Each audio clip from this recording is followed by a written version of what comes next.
Toute réaction enzymatique réside en la complexation réversible d'un substrat avec une enzyme, avec les constantes de vitesse K plus 1 et K moins 1, vitesse de réversibilité, et ensuite la transformation du substrat au sein du complexe en produit.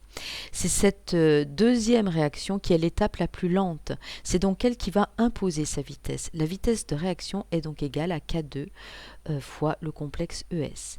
Lorsque S est très grand par rapport au complexe ES, cela veut dire que l'enzyme est saturée par le substrat. Évidemment, le niveau de saturation dépend de l'affinité avec le substrat. À ce moment-là, la concentration ES est constante, donc la vitesse est constante.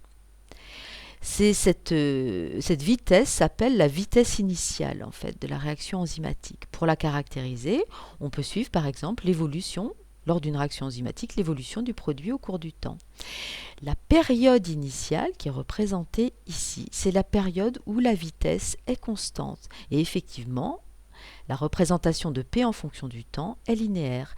La vitesse est égale à dP sur dt, elle est constante. C'est donc bien la vitesse initiale. Cette vitesse initiale est en fait fonction de la concentration en substrat jusqu'à un certain niveau de saturation de l'enzyme. Donc tant que l'enzyme n'est pas saturée, plus la concentration en substrat augmente, plus la vitesse initiale va augmenter. Ici, ça va se matérialiser par une pente de la droite P en fonction du temps qui augmente. dP sur dt augmente puisque la pente augmente. Donc ça, c'est la vitesse initiale. Donc là, on va représenter l'ensemble des courbes de P en fonction du temps avec une concentration en substrat croissante. On a donc bien une vitesse initiale qui est croissante avec la teneur en substrat. C'est cette vitesse initiale que l'on va utiliser, nous, pour exprimer la vitesse de réaction enzymatique. Donc la représentation de V en fonction de S, c'est le modèle cinétique utilisé pour décrire une réaction enzymatique. Donc V en fonction de S égale à Vmax quand le substrat est en forte concentration et est égal à Vmax sur 2 quand la concentration est égale à Km. Donc on obtient ici le modèle qu'on appelle le modèle michaélien. V est égal à Vmax S sur Km plus S. Vmax est la vitesse saturante, puisqu'à ce moment-là, l'enzyme est saturée par le substrat. Donc on pourrait considérer que Vmax c'est égal à K2 fois E total. Ensuite, Km, c'est la constante de Michaelis-Menten, on dit aussi encore constante michaélienne. C'est homogène à une concentration. On dit aussi que c'est une concentration de demi-saturation. Effectivement, là, à ce moment-là, l'enzyme est à demi-saturation puisque la vitesse est égale à Vmax sur 2. Donc c'est une concentration en grammes par litre ou en mol par litre.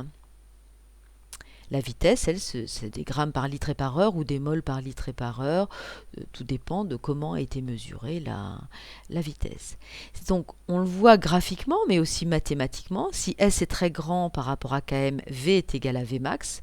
On a une cinétique à ce moment-là d'ordre 0.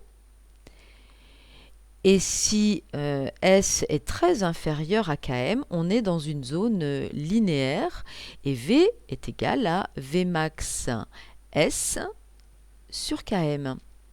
Et donc la Vmax sur Km étant une constante, c'est une cinétique d'ordre 1, c'est linéaire. Comment caractérise-t-on Km et Vmax? Pas directement à partir du modèle michaélien, mais à partir de sa linéarisation. Ce qui va permettre graphiquement de trouver très facilement, d'exprimer très facilement Km et Vmax. Le modèle michaélien n'est pas linéaire. On a vu sa représentation graphique, elle n'est pas linéaire. Pour linéariser ce modèle, et vous pouvez en faire l'expérience en développant l'expression mathématique, 1 sur V en fonction de 1 sur S est une fonction linéaire. Donc si on porte 1 sur V en fonction de 1 sur S, 1 sur V en fonction de 1 sur S, on va obtenir une droite, deux pentes Km sur Vmax et d'ordonner à l'origine 1 sur Vmax. Cette représentation linéaire est la représentation appelée Lineweaver Burke.